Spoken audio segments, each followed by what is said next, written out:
Astaghfirullah. Bismillahirrahmanirrahim. Assalamualaikum warahmatullahi wabarakatuh. Alhamdulillah wassalatu wassalamu ala rasulillah wa ala alihi wa sahbihi wa mawalah wa la hawla wa la quwata illa billahi wa ba'du.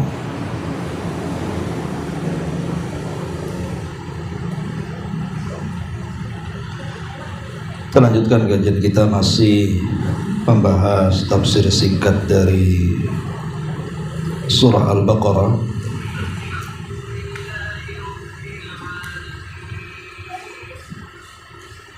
Dan kita masuk pada ayat ke 177. A'udzubillahi minasyaitonir rajim.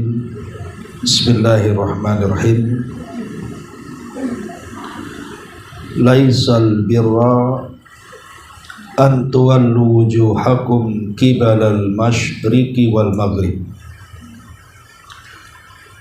walakinnal birra man amana billahi wal yawmil akhir wal malaikati wal kitabi wan nabiyyin wa atal mala ala hubbihi dzawil qurba wal yatama wal masakin wa ibnas sabil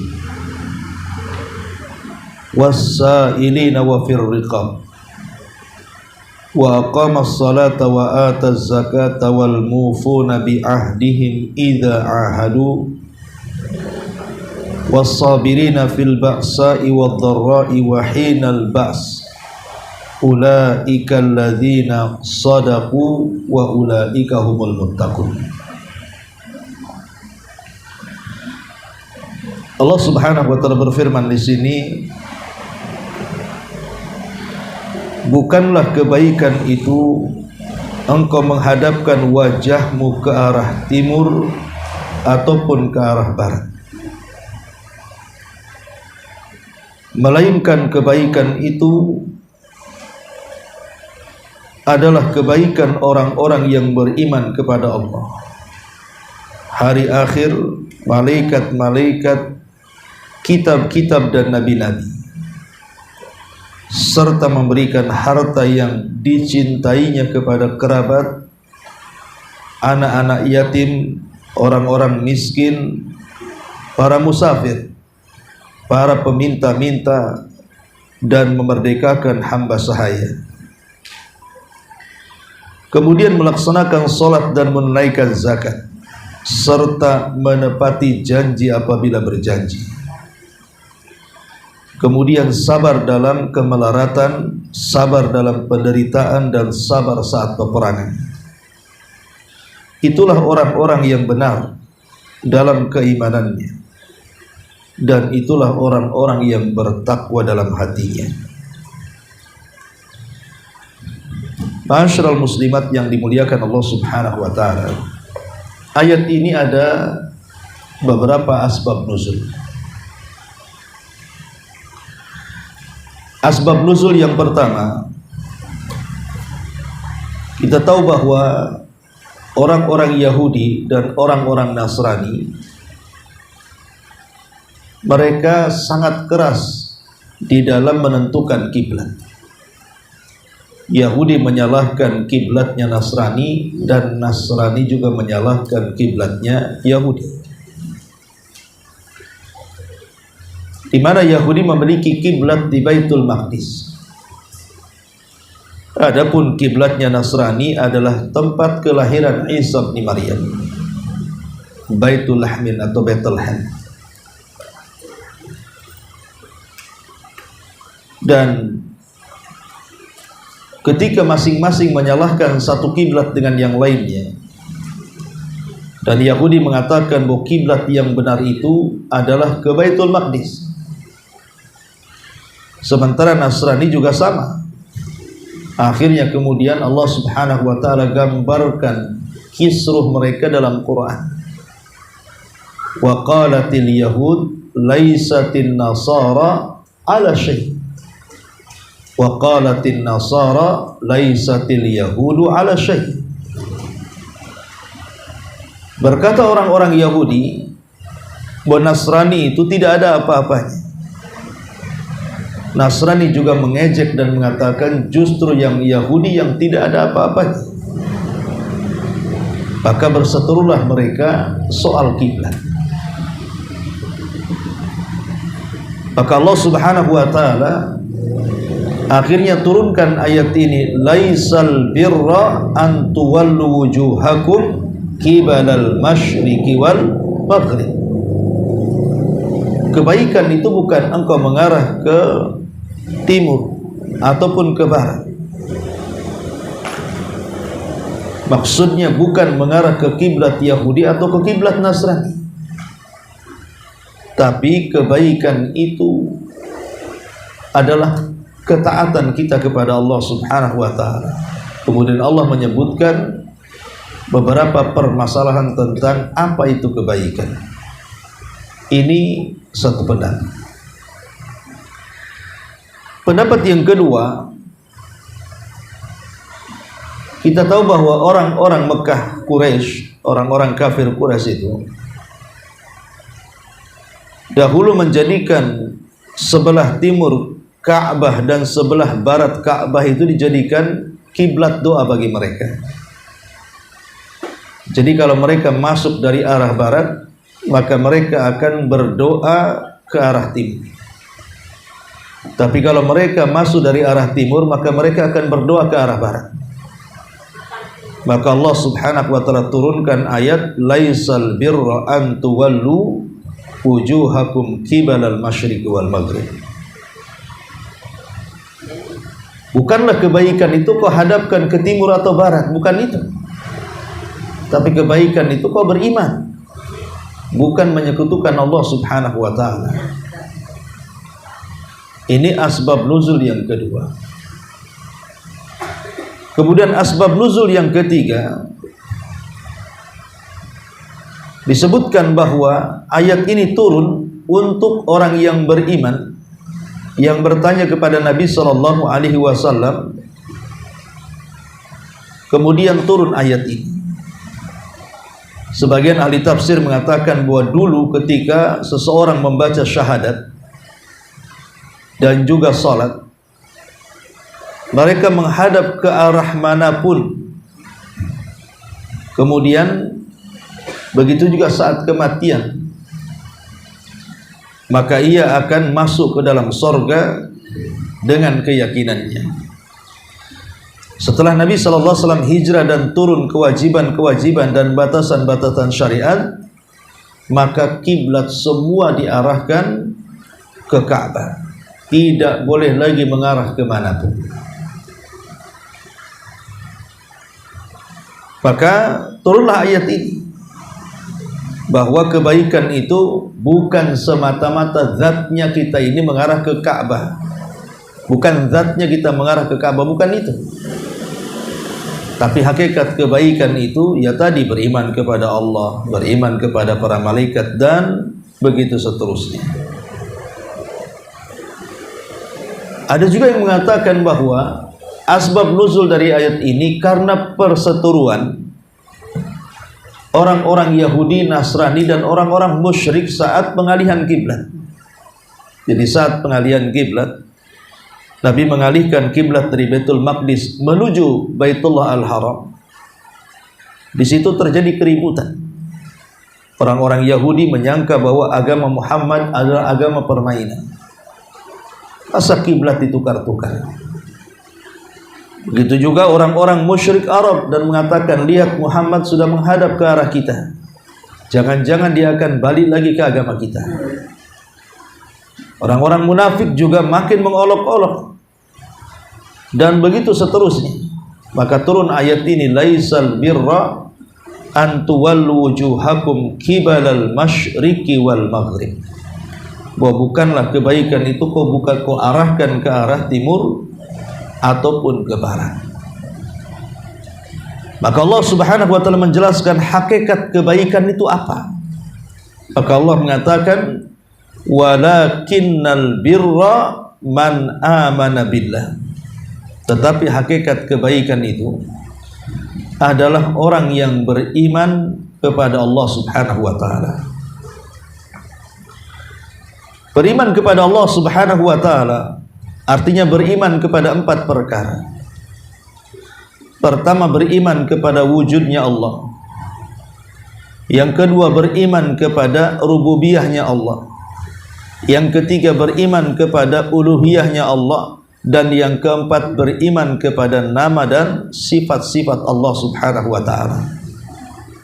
Inilah 4 perkara yang harus diimani. Adanya Allah atau wujudnya Allah, kemudian adanya rububiyah, adanya uluhiyah, dan al-asma' was sifat.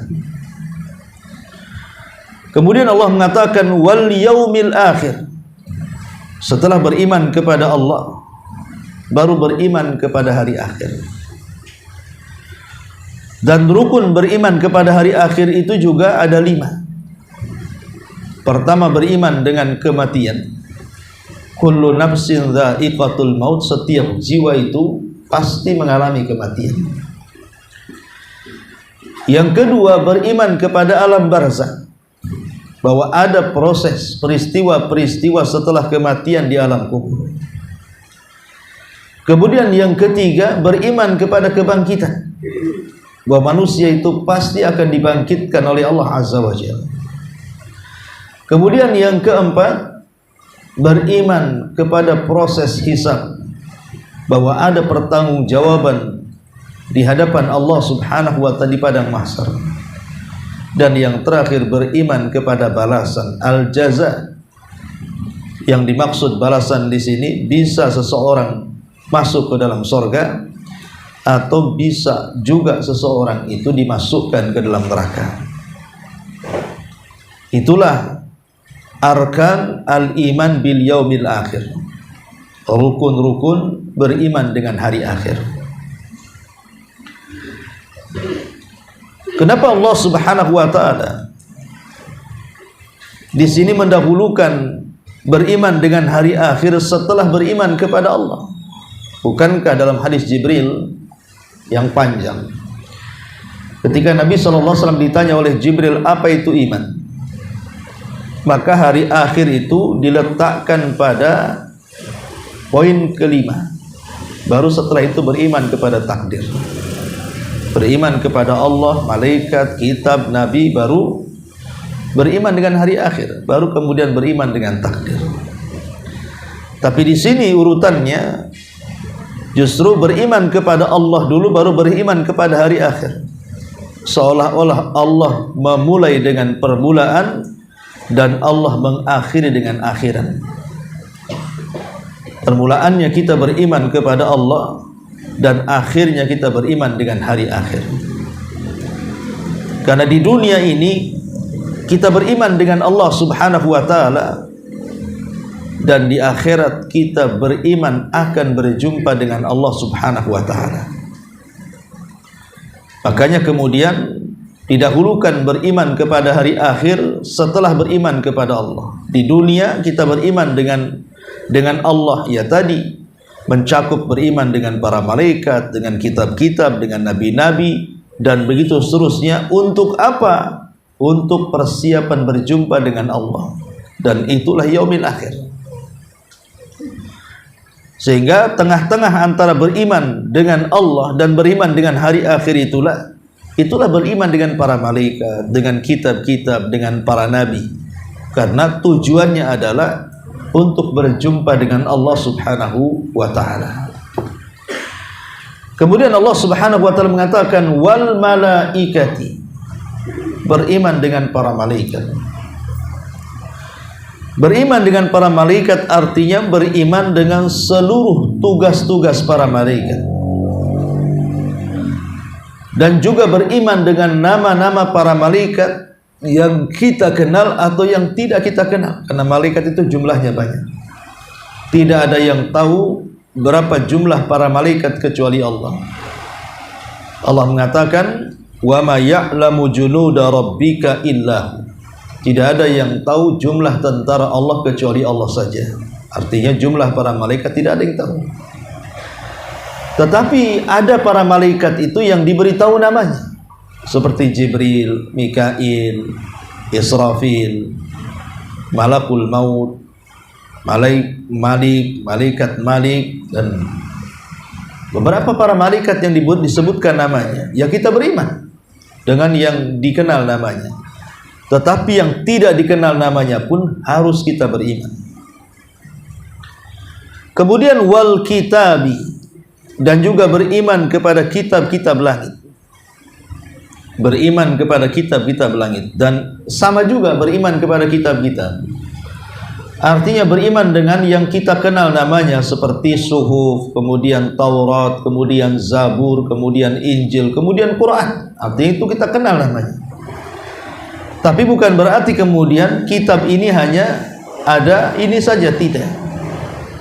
Karena dalam hadis Abi Dzar Al-Ghifari radhiyallahu anhu, dan dihasankan oleh Syekh Nasiruddin Al-Albani, ketika bertanya soal jumlah Rasul, maka Nabi sallallahu alaihi wasallam menjawab 315 Rasul.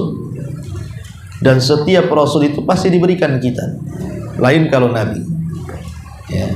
Bahkan dalam hadis yang lemah, bahwa kitab yang turun itu sekitar 104 kitab. Tapi hadisnya lemah. 104 kitab itu artinya yang 4 yang ma'ruf, Taurat, Zabur, Injil, Quran, itu yang 4. Adapun yang 100 itulah disebut lembaran atau suhuf, yang kemudian 50-nya diberikan kepada Nabi Allah Syith, kemudian yang 30-nya diberikan kepada Idris, kemudian yang 10-nya diberikan kepada Ibrahim, kemudian yang 10-nya diberikan kepada Musa selain Taurat. Ada yang mengatakan seperti itu. Kemudian wan nabiyyin, dan juga beriman kepada para nabi. Yang kita kenal nabi itu 25 nabi dan rasul. Tercantum 18 namanya dalam surah Al-An'am, dan sisanya tercantum di beberapa surat dalam Quran, sehingga genap menjadi 25 nabi dan rasul. Tetapi ini yang kita kenal. Yang tidak kita kenal banyak. Makanya dalam hadis yang sama, dalam hadis Abi Dzar itu radhiyallahu anhu, jumlah para nabi itu sekitar 120 sampai 120 ribu. Jadi 120 ribu sampai 124 ribu nabi. Ya. Artinya jumlah para nabi itu banyak. Maka kita cukup beriman dengan yang kita kenal dari 25 nabi dan rasul, dan beriman juga dengan nabi-nabi yang tidak kita kenal. Kemudian Allah Subhanahu wa taala mengatakan, wa atal mala ala hubbihi dzawil qurba wal yatama wal masakin wabnas sabil. Dan kebaikan itu juga selain daripada beriman kepada Allah, kepada hari akhir, kepada para malaikat, kepada kitab-kitab dan para nabi ini, kebaikan juga adalah wa atal mal. Di sini beralih dari ibadah hati kepada ibadah harta dan badan. Kalau beriman kepada Allah, kepada hari akhir, kepada para malaikat, kitab dan nabi, ini kan bicara ibadah hati, keyakinan. Kita harus meyakini. Nah, sekarang kita masuk pada ibadah harta dan badan. Dimulai dari ibadah harta. Wa atal mal, dan juga berusaha untuk memberikan harta. Ala hubbihi. Ala hubbihi artinya memberikan harta yang dicintainya. Di sini ada dhamir hi. Ya, dhamir ini kata ganti. Kata ganti ini kembali kemana? Ada yang mengatakan kata ganti ini kembali kepada Allah. Artinya dia memberikan harta itu karena kecintaannya kepada Allah Subhanahu wa ta'ala. Karena ada orang yang berikan harta itu bukan karena Allah, hanya untuk riya saja. Ada juga yang mengatakan ala hubbihi, di sini kembali kepada infak. Artinya orang ini memberi harta itu memang karena senang berinfak. Jadi ketika dia berinfak itu dia merasa senang. Karena ada juga orang yang habis infak itu merenggut kan itu ya, tidak senang, nyesel, kenapa aku infak tadi katanya. Kemudian juga ada yang mengatakan ala hubbihi, ini kembali kepada harta. Maksudnya dia memberikan harta itu harta yang paling dicintai. Harta yang paling dicintainya. Apa kira-kira harta yang ibu cintai? Rumah, kebun, atau apa gitu ya. Kepada siapa harta-harta itu diberikan? Pertama, dzawil qurba, kepada yang ada hubungan kerabat. Karena infak kepada kerabat itu akan memiliki dua pahala. Pertama, pahala sila, kita telah menghubungkan dengan kerabat silaturahim. Dan yang kedua, pahala infak itu sendiri. Jadi memiliki dua pahala, pahala infak dan pahala silaturahim. Makanya didahulukan dzawil qurba. Dan tentu dzawil qurba, kerabat yang paling dekat adalah orang tua. Ibu bapak kita itulah yang paling dekat dengan kita. Baru kemudian yang lainnya dan yang lainnya. Baru setelah itu wal yatama. Kemudian berinfak kepada orang-orang yatim, anak-anak yatim. Dan yatim itu artinya anak yang ditinggal mati ayahnya. Ada juga sebagian ulama mengatakan, ada yang berpendapat termasuk juga anak yang ditinggal mati ibunya. Tapi umumnya definisi yatim itu artinya anak yang ditinggal mati bapaknya. Tetapi apakah semua anak yang ditinggal mati bapaknya itulah definisi yatim? Ada juga yang mengatakan tidak harus mati. Boleh jadi mungkin bercerai, kemudian bapaknya entah berantah kemana, kemudian tidak bertanggung jawab sampai anak ini besar, maka anak ini juga disebut yatim. Walaupun ayahnya masih hidup, karena ayahnya tidak bertanggung jawab, maka itu juga dikategorikan anak yatim. Nah di sini Allah Subhanahu wa taala memberikan konsep cara sedekah dengan mengurut dzawil qurba, kerabat, kemudian anak yatim, kemudian orang miskin. Jadi kalau seandainya ibu punya harta, tetangga anak yatim, dan tetangga sebelah kerabat tetapi miskin, maka mana yang harus didahului? Kerabat yang miskin dibandingkan anak yatim. Kenapa? Karena di sini Allah dahulukan kerabat dulu, baru kemudian anak yatim. Kemudian baru setelah itu wal miskin wal masakin. Tidak disebut fuqara di sini kan? Karena kalimat miskin itu kalau hanya disebut miskin dan tidak diiringi fakir berarti satu makna. Ya miskin ya fakir gitu. Tapi kalau disebut dua-duanya berarti miskin beda, fakir beda. Di mana fakir lebih miskin dibandingkan miskin. Karena fakir itu sama sekali tidak memiliki pekerjaan. Tapi kalau miskin itu memiliki pekerjaan tapi tidak cukup. Tapi kalau disebut miskin dan tidak disebut fakir, berarti fakir masuk ke dalam kalimat miskin. Ketika disebut wal masakin, berarti masuk juga fuqara di dalamnya. Dan di sini kenapa yatim didahulukan kemudian miskin? Karena terkadang orang-orang miskin ini mereka sanggup bertahan hidup, tapi anak yatim belum tentu sanggup bertahan hidup. Namanya anak-anak. Makanya kalau tetangga kita ada dua, satu miskin, satu pula anak yatim, maka dahulukan anak yatim dibandingkan orang miskin. Karena anak-anak tidak bisa bertahan. Sementara orang dewasa yang miskin masih bisa bertahan hidup mereka, walaupun di atas kemiskinan. Makanya didahulukan yatim, kemudian miskin. Kemudian Allah Subhanahu wa taala mengatakan wabnas sabil dan ibnu sabil. Ibnu sabil itu artinya anak jalan. Ibnu itu anak, as-sabil itu jalan. Itu secara bahasa. Maka setiap anak jalan itu perlu disedekahi. Sehingga di sini mencakup gelandangan yang hidup-hidup di jalan raya itu. Ya, bukan hanya musafir, para musafir yang tersesat gitu ya. Begitu juga anak-anak jalanan. Anak-anak jalanan yang miskin, yang hidup-hidup di bawah-bawah kolong jembatan, ataupun orang yang ngampar di trotoar, dan begitu seterusnya, itu masuk kepada Ibnu Sabil. Ataupun Ibnu Sabil juga diartikan tamu, karena tamu juga adalah anak jalan. Mereka kan di perjalanan, ya. Masuk juga di sini tamu-tamu. Jadi bisa ditafsirkan Ibnu Sabil itu para musafir yang kekurangan, mungkin kehilangan dompet dan yang semacamnya. Atau Ibnu Sabilis itu ya anak yang hidup di jalan-jalan karena kefakirannya. Atau Ibnu Sabil itu ya maksudnya tamu. Nah, itu juga masuk kepada kategori Ibnu As-Sabil.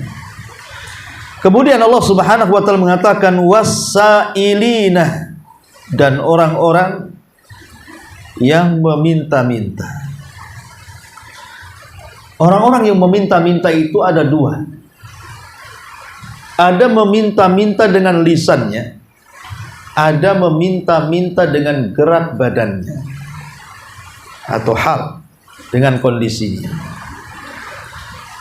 Adapun meminta-minta dengan lisannya seperti ma'ruf para pengemis yang datang kepada kita, berikan hartamu, ya, maka yang seperti ini tidak usah dikasih, karena itu pekerjaan yang paling hina yang ada di dunia, mengemis. Makanya saya nasihati, sering saya nasihati di pengajian saya di mana saja, kalau ibu nampak ada pengemis di lampu-lampu merah atau pengemis di jalan-jalan, jangan dikasih, karena itu sudah bagian pekerjaan dia. Mengemis itu bukan pekerjaan. Kalau ibu kasih berarti dia akan senang, akhirnya bekerja seperti itu terus. Ingat, mengemis itu bukan pekerjaan. Bekerja itu ya menguras keringat, ya banting tulang, itulah bekerja. Jadi mengemis itu sebuah kehinaan dalam Islam. Maka kalau yang dimaksud artinya meminta-minta, jangan diberi, kecuali kepada 3 orang saja. Pertama, seorang musafir yang kehilangan harta. Mungkin di kampungnya dia kaya, karena dia safar, hilang dompetnya, hilang semua hartanya, sehingga dia miskin di kampung orang. Terpaksa dia harus meminta-minta karena untuk mengganjal perutnya. Yang kedua, orang yang betul-betul miskin dan disaksikan oleh orang-orang yang adil. Mungkin istilah kita ini memang ada rekomendasi dari RT RW lurah bahwa orang ini miskin. Jadi warga mengatakan memang dia miskin. Mungkin karena sudah tua, sudah usia 60-70 tahun, kemudian dia sakit, gak ada yang merawatnya, hidup sendiri. Pokoknya memang betul-betul dikatakan dia miskin. Maka boleh meminta-mintanya sekedar untuk memenuhi hajatnya. Atau yang ketiga, dia bankrupt karena menolong saudaranya. Mungkin dia punya saudara, punya utang, dibantu karena utangnya mungkin ratusan juta, terpaksa dia jual rumah untuk menolong saudaranya, akhirnya dia bangkrut. Maka untuk memulihkan kebangkrutannya, boleh kita ini memberi, ya. Selain 3 perkara ini tidak boleh. Sekarang yang di lampu-lampu merah itu apa masuk dalam 3 kategori ini? Kalau tidak masuk, jangan dikasih, karena kita hanya memberi kepada 3 kategori ini saja. Apalagi kalau mengatasnamakan ngamen, mengatasnamakan ini itu, gak usah dikasih. Kecuali dia jualan tisu, karena kita kasihan kan, memang dia jualan halal, ya kita beli saja lah mahal-mahal sedikit, lah Bapak. Tapi kalau dia tidak ada apa-apa, hanya minta-minta saja, dan mungkin ibu sudah setahun nasi muka dia terus di lampu merah itu, kan itu artinya sebuah pekerjaan itu namanya. Asih dia saja. Bahkan setelah ada penelitian survei, rupanya penghasilan mereka besar. Ya, bahkan di Batam ini ada cerita, rumahnya tingkat, pula 2. Istrinya pula 2, ya kan? Kok bisa orang minta-minta kayak gitu? Itu kan bukan minta-minta.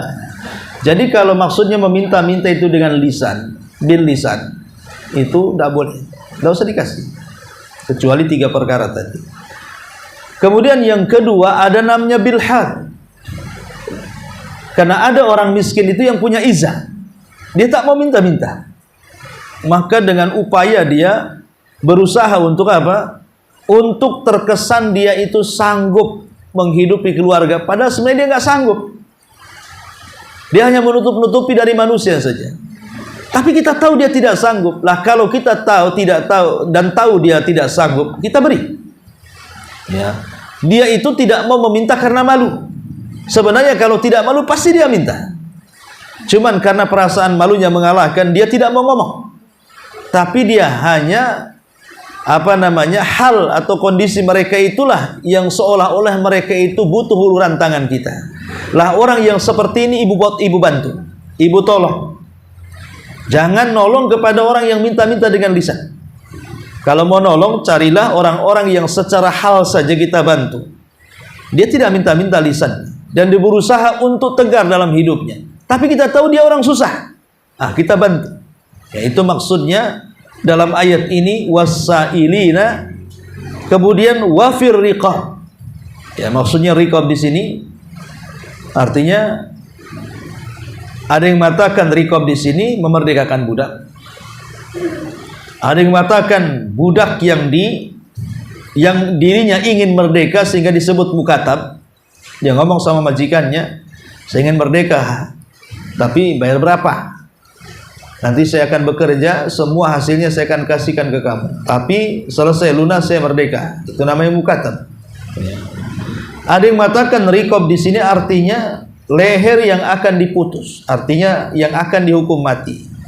Orang yang dipenjara, kemudian hendak dihukum mati, kasihan dia nggak punya biaya, ya sudah kita sewakan pengacara supaya dia jangan dihukum mati, kita yang bayar. Nah, itu juga makna wafir riqab. Sampai di sini maka inilah amalan harta. Baru kemudian beralih kepada amalan badan dan harta.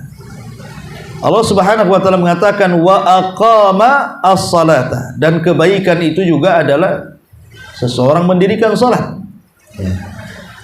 Aqama artinya mendirikan, berbeda dengan mengamalkan.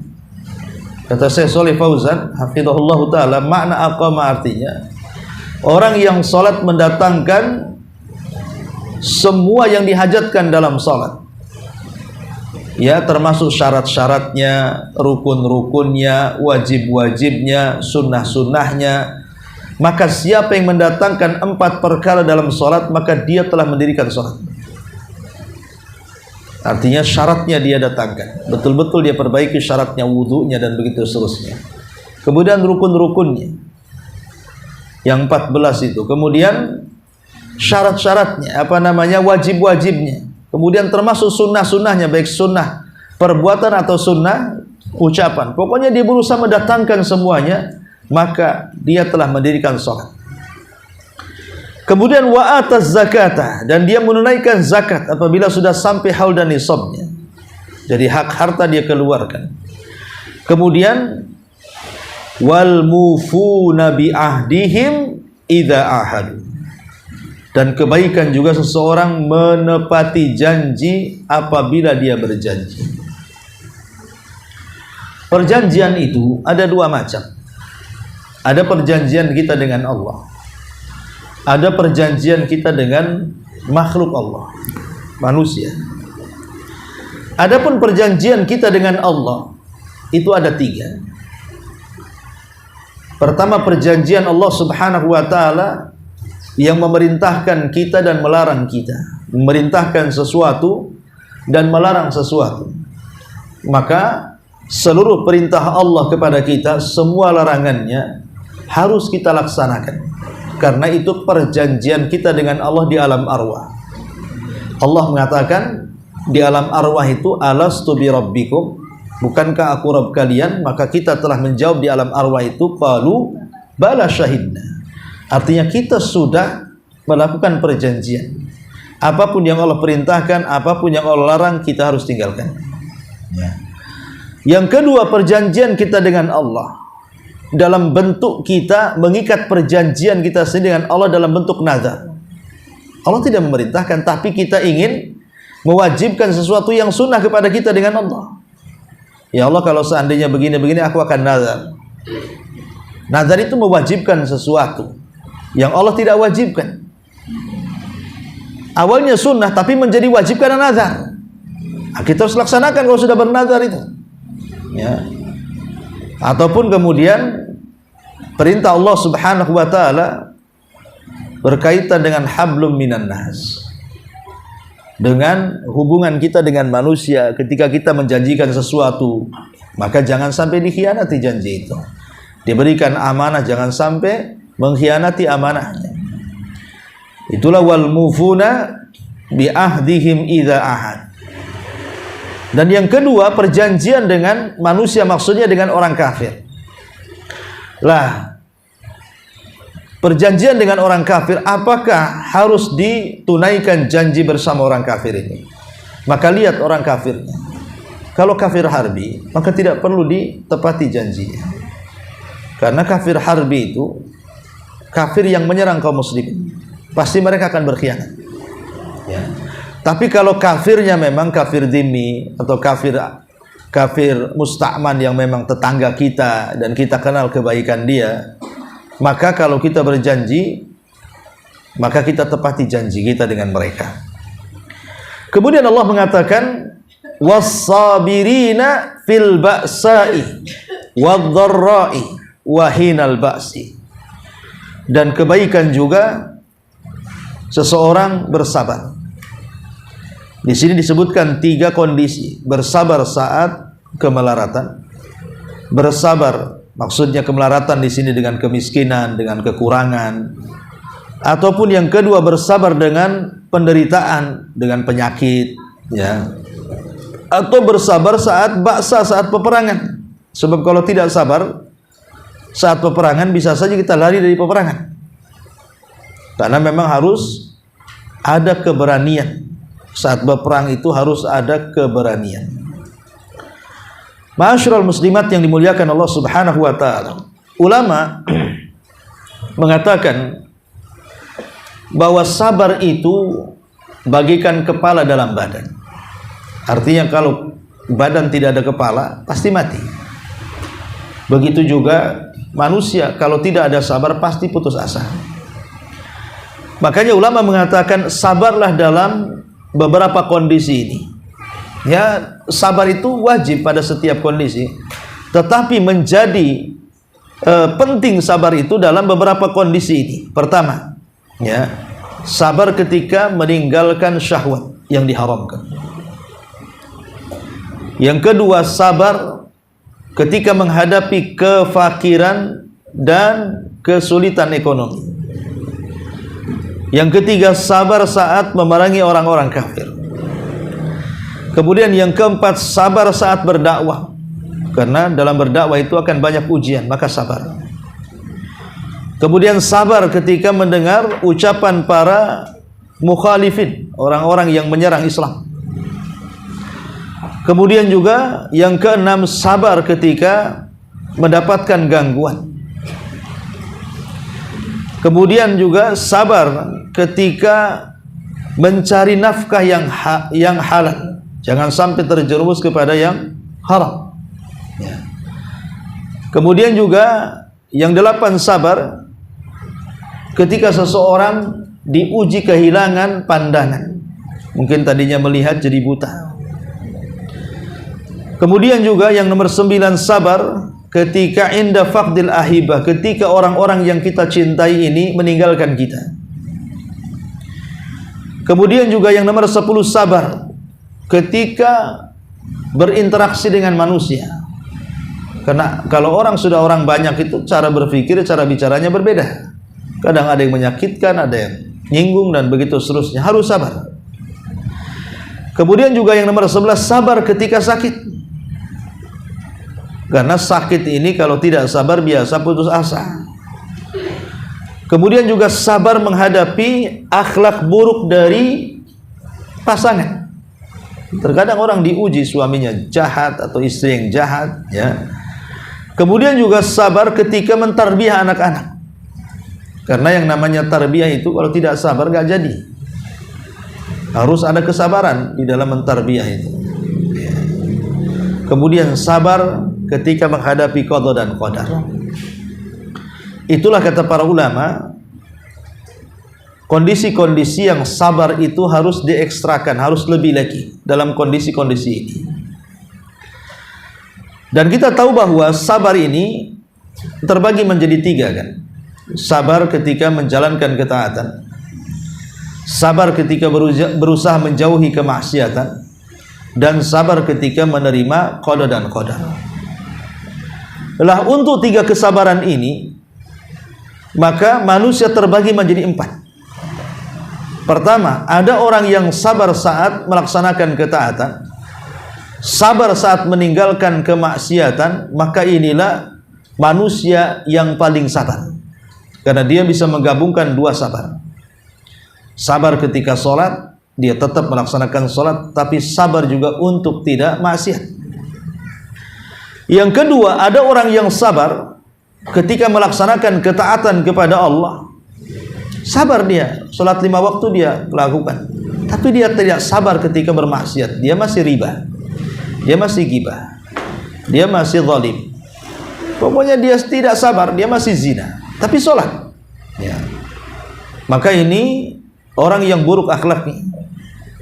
Kemudian yang ketiga terbalik, kalau maksiat dia tak mau, suruh mabuk tak mau, berzina ya tak mau juga, narkoba apalagi, gibah dia lari, dusta dia berusaha tak mau, tetapi tak mau pula dia sholat.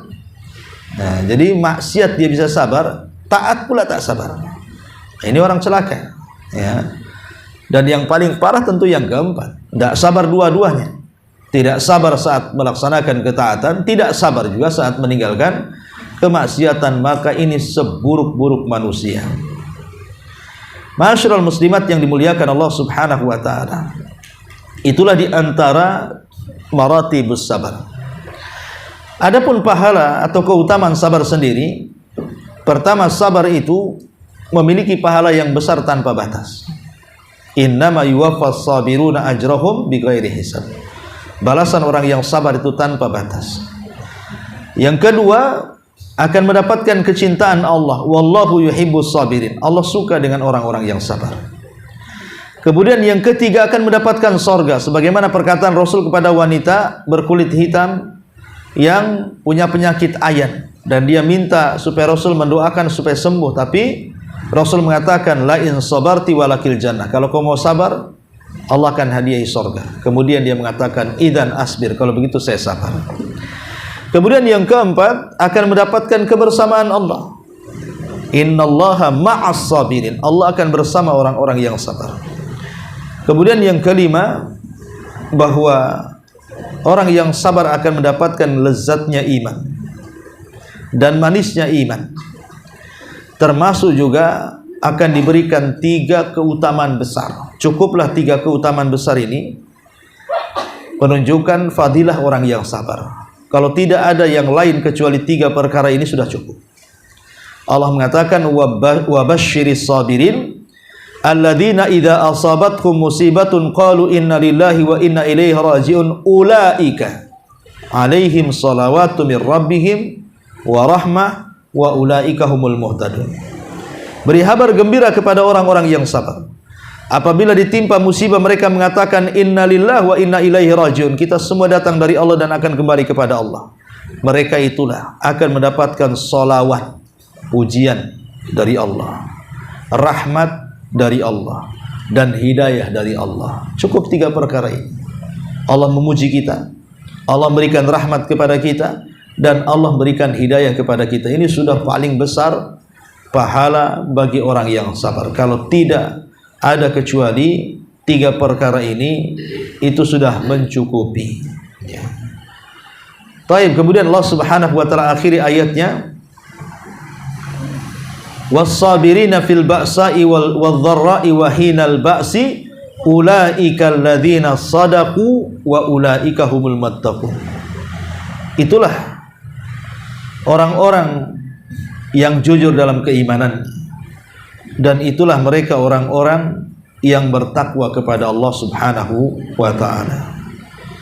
Jadi kebaikan itu adalah mewujudkan kejujuran dalam iman, dan kebaikan itu mewujudkan ketakwaan dalam hati, dan itu dengan cara beriman dengan Allah, beriman dengan hari akhir, malaikat, kitab, nabi, berusaha menyumbangkan hartanya kepada kerabat, anak yatim, orang miskin, anak jalan, para peminta, merdekakan budak, menegakkan salat, menunaikan zakat, dan berusaha untuk memenuhi janji dan bersabar dalam 3 kondisi: kemelaratan, penderitaan, dan masa peperangan.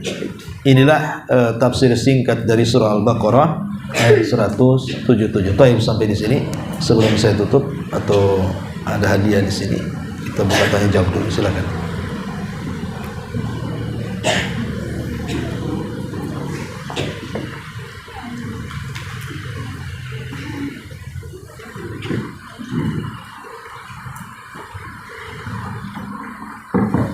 Assalamualaikum warahmatullahi wabarakatuh. Waalaikumsalam. Tadi Ustaz ada menjelaskan dalam surat Al-Araf ayat 172 di mana Allah bertanya kepada Nuh, "Alastu maka Nuh itu menjawab, "Qalu bala syahidna." Yang ingin ditanyakan adalah kapan Allah mengucapkan kata-kata ini kepada ruh kita, Ustaz? Apakah di dalam rahim atau sebelum ruh itu berada di alam lain yang sebelum berada di alam rahim, Ustaz? Ya, alhamdulillah. Dialog Allah dengan ruh itu bukan di alam rahim. Kita tahu bahwa perbedaan penciptaan Adam dengan turunannya itu beda. Kalau Adam itu diciptakan dulu jasadnya, baru kemudian ruh. Kalau kita terbalik, ruhnya dulu diciptakan, baru jasadnya. Kapan ruh kita diciptakan? Saat Adam diturunkan dari sorga ke bumi. Ada yang mengatakan kemudian Adam di Sri Lanka, kemudian Hawa di Jeddah, kemudian dipertemukan di Arafah. Maka disitulah Allah Subhanahu wa ta'ala mengusap pundak kanan dan kiri Adam. Maka melesatlah ruh-ruh dari 2 pundak Adam itu. Yang sebelah kanan ditakdirkan mereka para penghuni sorga, yang sebelah kiri ditakdirkan mereka para penghuni neraka. Maka ruh itu melesat. Kemudian Allah letakkan di alam ruh. Disitulah Allah mendatangi semua arwah. Disitulah terjadi dialog. Alastu birabbikum, bukankah aku Rabb kalian? Maka semua ruh mengatakan, qalu bala syahidna. Iya, kami menyaksikan itu semua. Jadi sebelum jasad manusia diciptakan di alam rahim, ruhnya sudah ada, tinggal diambil malaikat yang mengambil ruhnya saja. Si janin ini punyanya ruhnya si Anu. Nanti malaikat yang akan meniupkan ruh akan datang ke alam ruh, mengambil ruh itu, kemudian memasukkan ke dalam janin tadi ketika usia 4 bulan. Maka jadilah itu manusia. Maka dari sini kata ulama, inilah perbedaan penciptaan Adam dan turunannya. Jadi kalau Adam itu diciptakan fisiknya dulu, setelah jadi baru ruhnya diciptakan dan dimasukkan. Kalau kita terbalik, ya, ruhnya dulu diciptakan, baru kemudian jasadnya setelahnya. Wallahu a'lam. Kemudian Ustaz, ada pertanyaan juga, apakah manusia itu kan berkumpul sesuai dengan jenis dan sifatnya masing-masing. Nah, ketika kita di dunia, kita merasa dekat dengan seseorang dan merasa kita sangat akrab dengan orang tersebut, padahal baru saat ini kita baru berjumpa. Apakah ini menunjukkan bahwa dulu ketika di alam ruh kita itu memang dikumpulkan Allah dengan yang sejenis, sehingga ketika kita dunia ini kita gampang dan merasa dekat dengan seseorang yang mempunyai kedekatan kejiwaan gitu. Wallahu alam. Tapi hadis Nabi mengatakan al arwahu junudun mujannada. Jadi ruh itu bagikan tentara yang berbaris, ya. Maka dia akan berkumpul bersama seragamnya dan akan berpisah yang bukan seragamnya. Seperti kita yang sudah hijrah, akan risih berjumpa dengan yang tidak pernah hijrah atau yang belum pernah hijrah. Risih kumpul dengan mereka. Karena pasti kalau kumpul dengan mereka itu yang gibah ya apa ya kan. Nah, tapi kalau yang sudah hijrah pasti akan kumpul dengan orang-orang yang sudah ngaji saja. Ya itu memang tabiat ruh seperti itu. Al arwahu junudun mujannad. Yang dia kenal kebaikannya maka akan bergabung. Ya. Yang tidak dikenal kebaikannya maka dia akan berpisah. Itulah ruh seperti itu. Begitu juga orang-orang yang belum hijrah nggak akan suka kumpul dengan orang-orang yang sudah hijrah kan. Karena nggak bisa diajak gibah masalahnya. Aku kumpul di situ asli cerita ngaji saja, bosan katanya. Pasti dia akan kumpul dengan yang sejenis dia. Ya. Tapi apakah kemudian jenis-jenis seperti ini sudah ada di alam ruh? Wallahu a'lam. Karena pengetahuan kita tentang ruh itu tidak banyak. Yas'alunaka 'anir ruh, qulir ruhu min amri rabbi wa ma utitu minal ilmi illa qalila. Mereka bertanya kepadamu ya Muhammad soal ruh. Katakan ruh itu urusan Allah, urusan Rabb kita, dan pengetahuan tentang ruh itu tidak banyak. Ya. Jadi apakah sudah di alam ruh seperti itu? Wallahu a'lam. Tapi yang jelas bahwa ruh itu memiliki kesamaan dengan yang sama dan memiliki perbedaan dengan yang berbeda. Itu memang tabiat ruh seperti itu. Ya, contohnya tadi orang yang sudah ngaji, dia bisa menerka sesuatu dari penampilannya saja dia sudah tahu. Oh, ibu sudah ngaji lama nih. Ibu tengok orang ini sudah tahu ini orang-orang di grup apa ini.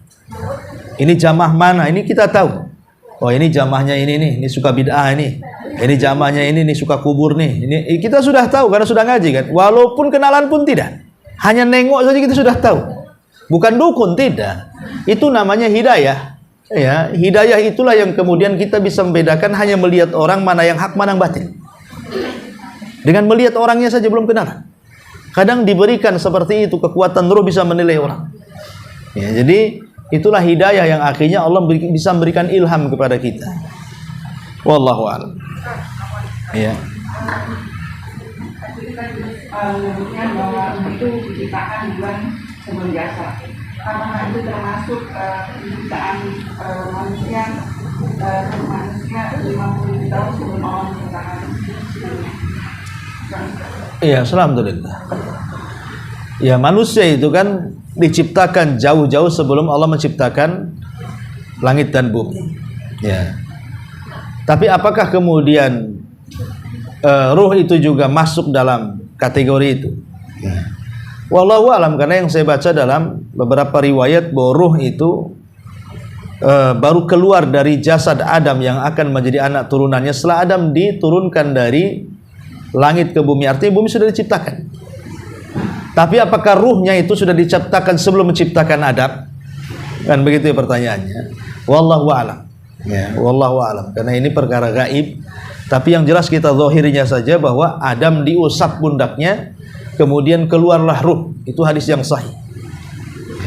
Makanya kenapa Adam ketika ditemui Nabi saat peristiwa Isra Mi'raj di langit pertama itu, kalau Adam melirik ke kanan dia senyum, kalau melirik ke kiri dia menangis. Ya kan?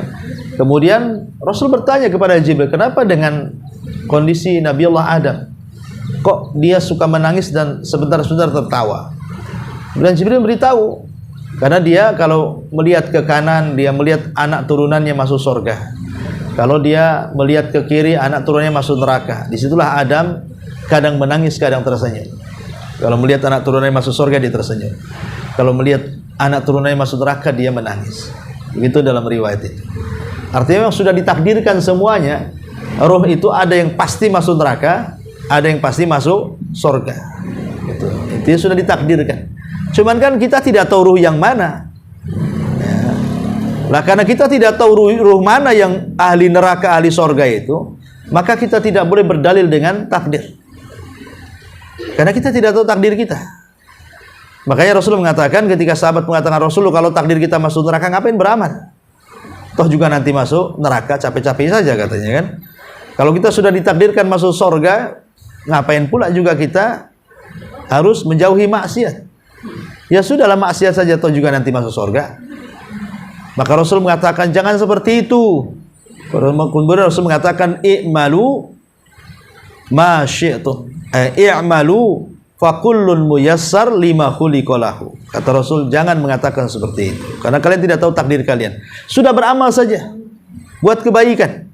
Boleh jadi kebaikan itu akan memudahkan kalian masuk surga, kata Rasul. Kemudian Rasul bacakan ayat fa amman a'ta wattaqa wa saddaqa bil husna fasanuyassiruhu lil yusra. Kalimat fasanuyassiru lil yusra, engkau sudah mudah melakukan kebaikan, pasti Allah akan mudahkan kebaikan itu untukmu. Seolah-olah jalanmu sudah mudah masuk surga, Allah mudahkan lagi dengan berbuat baik itu, karena kebaikan itu akan melahirkan kebaikan yang lain, dan kebaikan lain akan melahirkan kebaikan lagi, dan boleh jadi kita ditutup dengan kebaikan. Tapi kalau kita melakukan kejahatan, kejahatan juga sama melahirkan kejahatan yang lain, kejahatan yang melahirkan kejahatan yang lain lagi. Boleh jadi kita ditutup dengan kejahatan itu. Wallahu a'lam. Ya, baik, kita masuk hadiah.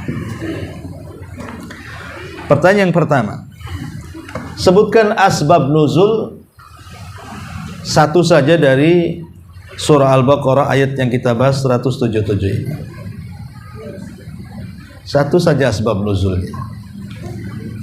Silahkan. Itu belakang tuh.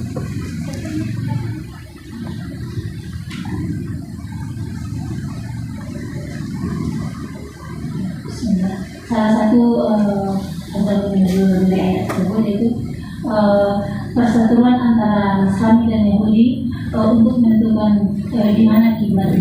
Ahsan, Masya Allah. Iya, nah ini hadiahnya. Baik, kemudian pertanyaan kedua. Tadi saya singgung tentang kalimat wasailina wa firriqah.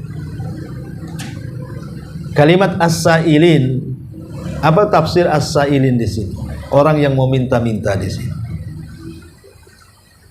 Siapa mereka yang boleh diberi dan siapa yang tidak boleh diberi?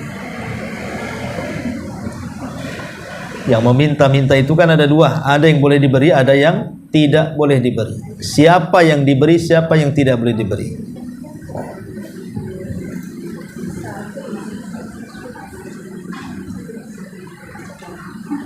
Tidak tahu?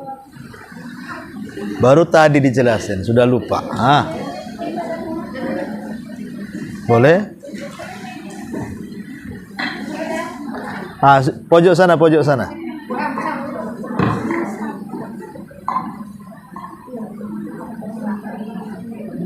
Bismillah.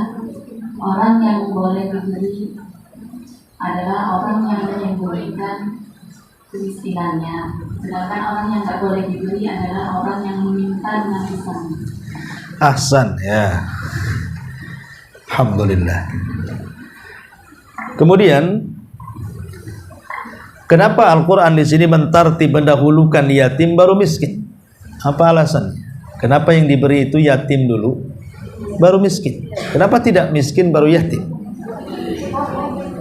Iya.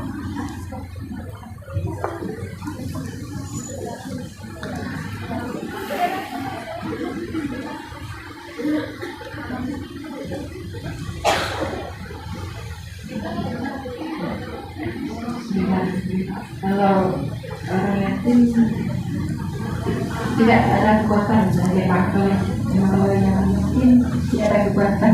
Oh, iya, ya. Pokoknya seperti itulah ya. Iya. Alhamdulillah, ya benar aja lah.